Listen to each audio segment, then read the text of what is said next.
School ఉన్నప్పుడు ఒకే గోల, school లేనప్పుడు ఒకే గోలనమాట. ఏందక్కా ఆ గోల మాకు గూడా చెప్పొచ్చు గదా అంటారా? ఏముందండి నైటే అడగడం మొదలుపెడతాడు మా లడ్డుగాడు. రేపొద్దున ఏం టిఫిన్ జేస్తావు? కూరేం జేస్తావు? నాకు చెప్పు మమ్మీ, చెప్పు మమ్మీ అని. ఒరేయ్! ఈరోజు ఆలోచించిన దానికే నాకు మైండ్ సరిలేదు. రేపటిది కూడా ఈరోజు ఆలోచించాలా? రేపు జెప్తాలేరు పడుకోరంటే, సరేలే ఏదో ఒక కథ చెప్పమంటాడు. ఈ కథలతోటే దీంతోనే సరిపోయిద్దండి. నైట్ అసలకి 10, 11 నుంచి స్టార్ట్ జేస్తే 12 వరకు మాట్లాడుతానే ఉంటాడనమాట.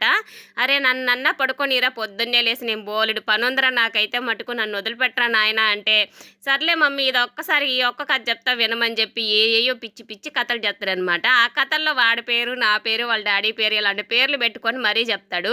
ఇంకా అలా ఉంటదనమాట. పగలంతా ఇంకా ఆటలు, టీవీ ఇంక వీటితో సరిపోయి ఇంక రాత్రులు వాడికి నిద్ర పట్టదనమాట. ఇంకా అలా ఉందండి. ఈరోజైతే మటుకు ఉప్మా, బీరకాయ కూర చేద్దామని చెప్పి ఎర్రగడ్డలు, టమాటాలు ఇదిగోండి బీరకాయ అన్నీ కట్ చేసేసుకుంటున్నాను. బీరకాయ అయితే ఖచ్చితంగా చేదైతే చూడాలన్నమాట.